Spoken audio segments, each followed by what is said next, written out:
Ya, salam. Salam sejahtera dalam kasih Tuhan kita Yesus Kristus. Jumpa kembali dengan saya pada saat ini.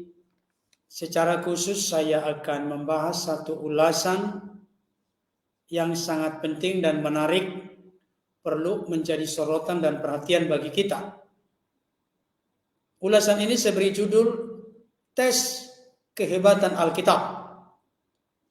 Pembuktian kebenaran agama ala Ustadz Samsul Arifin Nababan.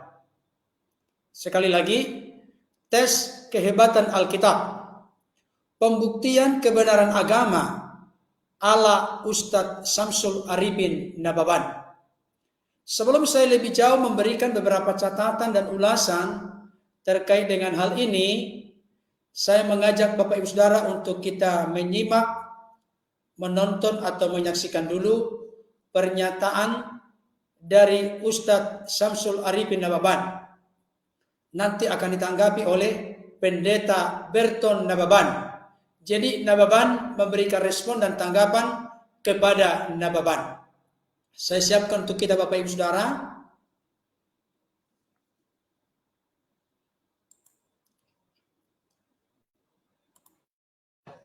Coba baca satu ayat apa dua ayat dari Alkitab. Baca dua ayat apa satu ayat dari Alkitab ini. Ini kitab suci agama lain. Yang mana saja bebas.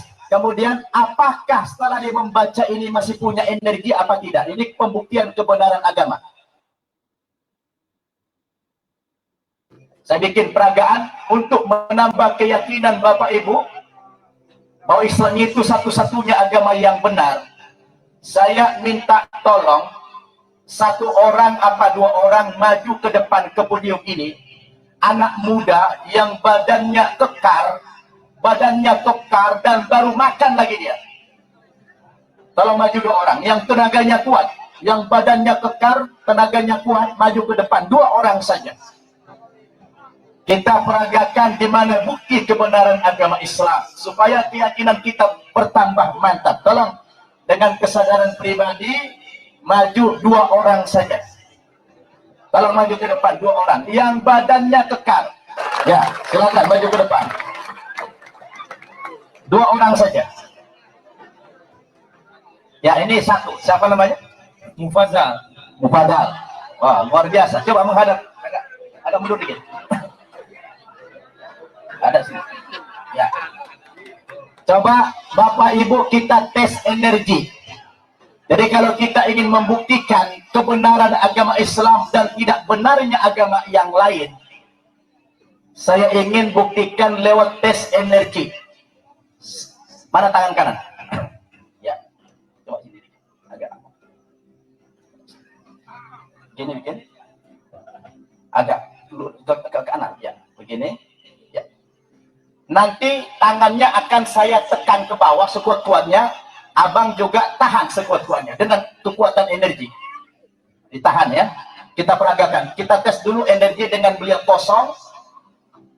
Keluarkan semua kemampuan. Saya akan turunkan tangannya, mampu tidak saya? Abang juga tahan. Sudah? 1, 2, 3. Ini baru makan kayaknya.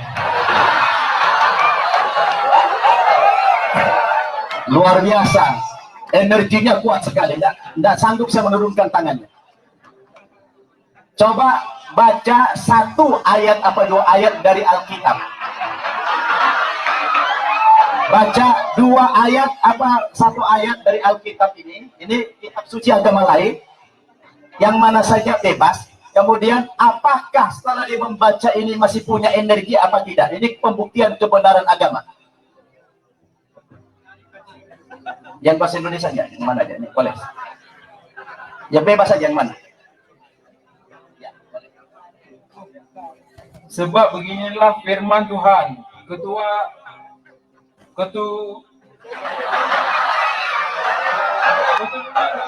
Ya, ketahuan dah pernah baca Alkitab. Sebab beginilah firman Tuhan. Ketuhanan keturunan Daud tidak akan putus. Cukup. Kayaknya udah takut dia. Sekarang kita tes lagi seperti tadi. Kalau tadi waktu kosong dia punya kekuatan yang luar biasa, punya energi.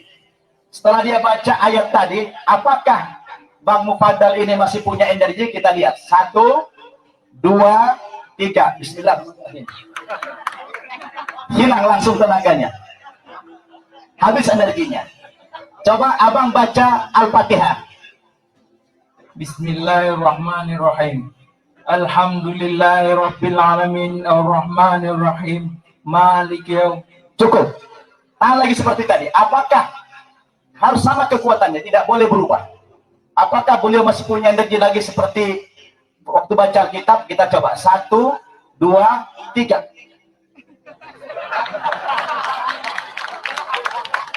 Luar biasa. Ternyata apa yang abang rasa?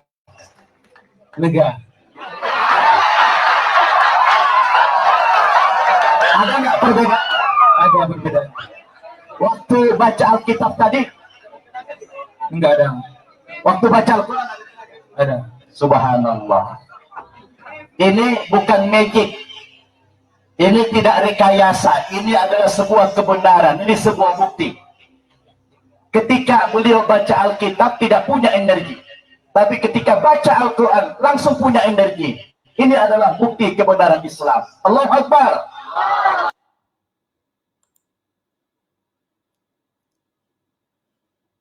Haleluya, puji Tuhan. Itu tadi peragaan yang begitu lucu, tapi menurut saya bisa menjadi sebuah lelucon dan lawakan dari Ustadz Samsul Arifin Nababan.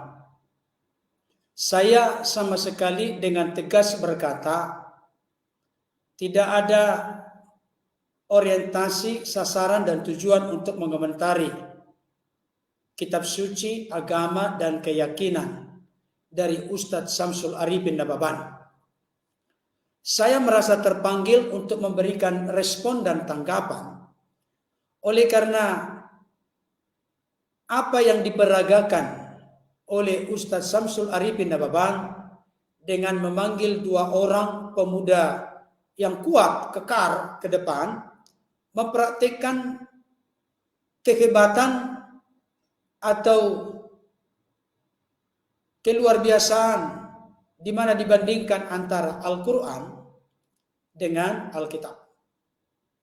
Saudara-saudara yang dikasihi Tuhan, saya ingin tegaskan kalau untuk membuktikan kebenaran agama, menurut saya begitu dangkal, sempit ketika untuk menguji kebenaran sebuah agama dengan cara yang seperti dibuat oleh Ustadz Samsul Arifin Nababan.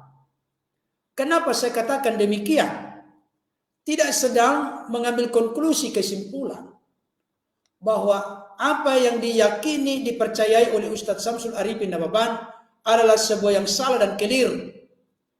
Karena itu nanti sangat relatif, salah dan keliru menurut siapa. Kalau menurut Ustadz Samsul Arifin Nababan dan juga yang sekelompok sekeyakinan dengannya, bahwa agama yang dianutnya, kitab sucinya lah yang benar, itu sah-sah saja karena meyakini hal itu. Tetapi yang ingin saya jelaskan saat ini, ketika tadi pemuda yang menjadi alat tes dari Ustadz Samsul Arifin Nababan, beliau dengan berkata tanpa kosong. Menurut saya tidak kosong, karena sebelumnya sudah diisi dengan sesuatu yang namanya adalah keyakinan akan yang dipercaya, apakah kitab sucinya, nabinya, apakah Tuhannya. Tidak mungkin kosong.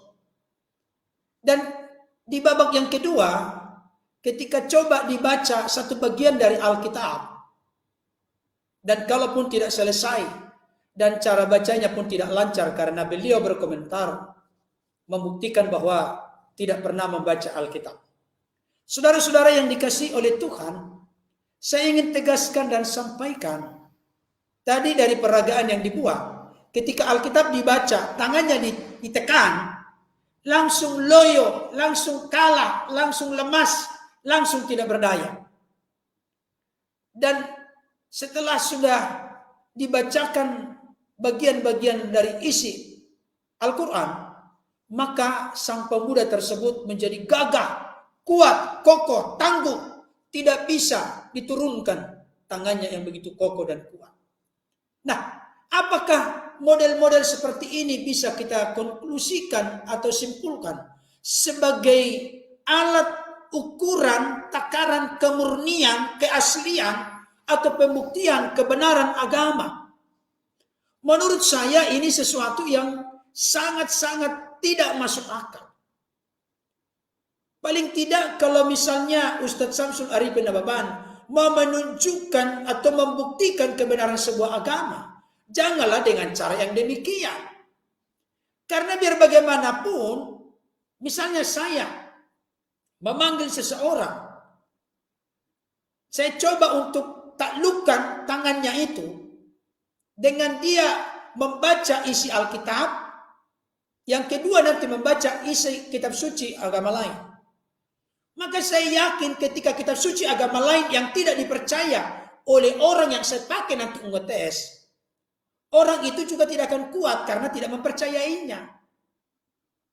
Demikian juga ketika saya nanti mencoba untuk menundukkan, menaklukkan tangannya dengan dia membaca Alkitab dan notabene dia percaya kepada Alkitab, maka saya yakin dia akan kuat dan kokoh.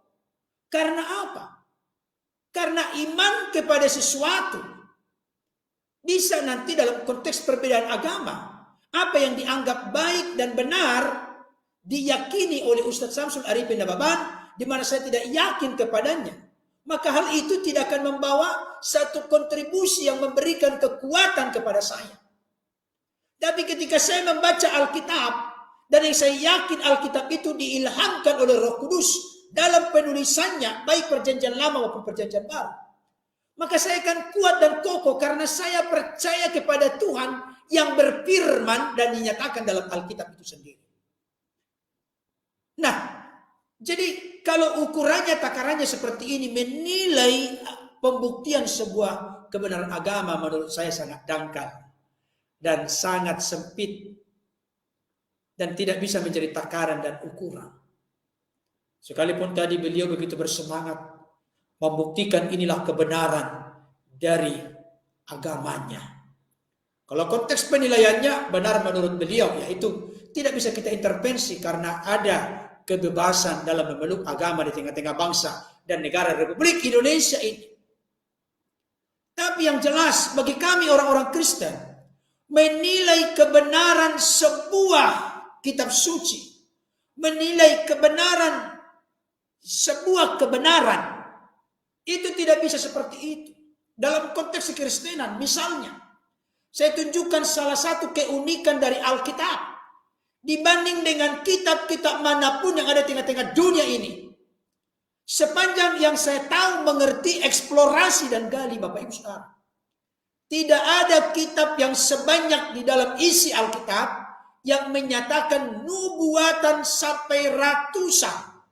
Mayoritas nubuatan itu terkait dengan Yesus dan sudah digenapi seluruhnya nubuatan yang dinubuatkan oleh para nabi terkait dengan Yesus yang akan mati, yang akan disiksa, yang akan disalibkan, yang akan bangkit dari antara orang mati dan akan naik kembali ke surga.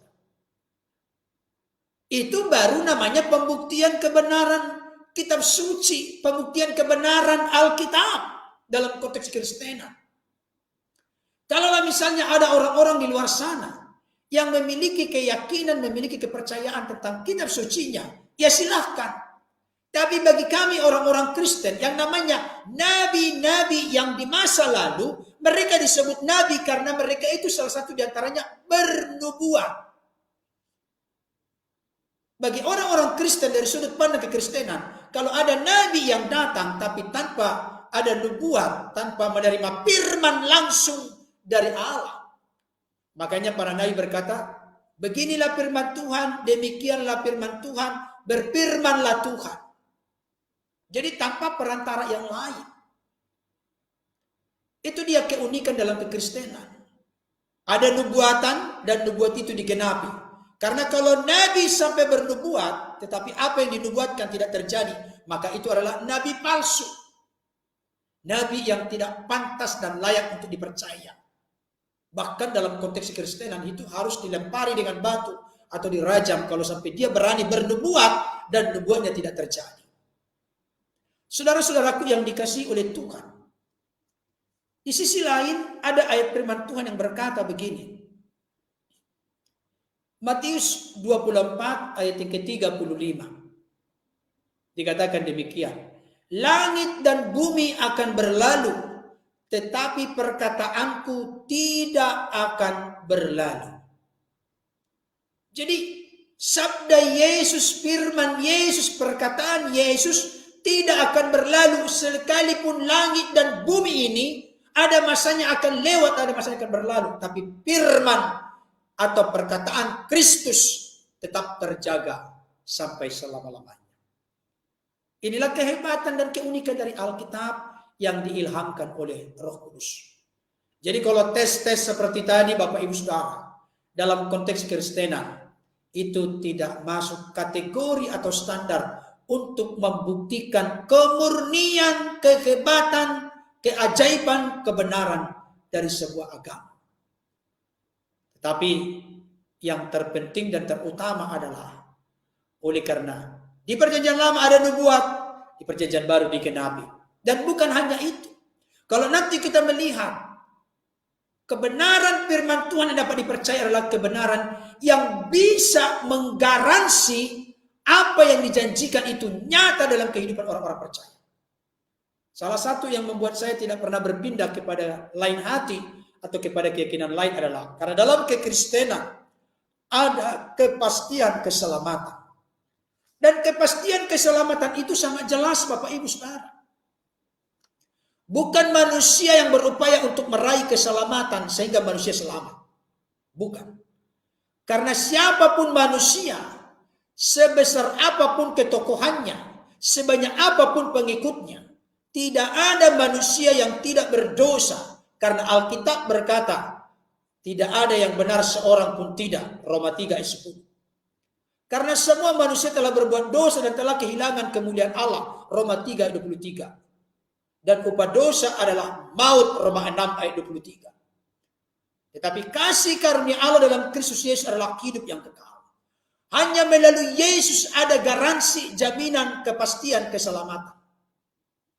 Karena konsep keselamatan dalam kekristenan bukan manusia yang berupaya menggapai Allah. Tapi Allah melalui mengutus firman-Nya nuzul turun menjadi manusia namanya Yesus Kristus. Dia rela mati di kayu salib untuk menebus manusia dari dosa kematian kekal dan dari jeratan kuasa dunia ini. Bahkan oleh karena penebusannya, penyelamatannya, pembenarannya, pendamaiannya, kita diangkat menjadi anak-anaknya dan ahli waris yang kekal dalam kerajaannya.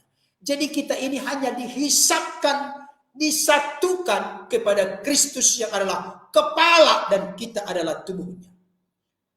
Yang dianggap oleh Bapa di sorga layak dan berkenan dalam sejarah kemanusiaan. Tidak ada sosok lain siapapun, termasuk Nabi, Rasul dan yang lainnya, selain yang dipandang oleh Bapa di sorga. Allah Yahweh Elohim, hanya adalah Yesus yang dipandang.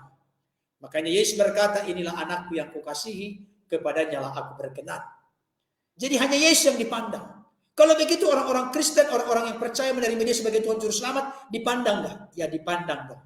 Kenapa dipandang? Karena Yesus adalah kepala dan kita adalah tubuhnya. Siapapun yang melekat kepada kepala, siapapun yang percaya terbuka menerima Yesus sebagai Lord, Kurios, Tuhan, penguasa Juru Selamat dalam hidupnya, maka terhisapkan menjadi tubuh Kristus. Ketika kita menjadi tubuh Kristus, tubuhnya dipandang oleh Bapa. Karena kepalanya adalah Kristus Yesus sendiri. Inilah kebanggaan dan kehebatan dari sebuah agama.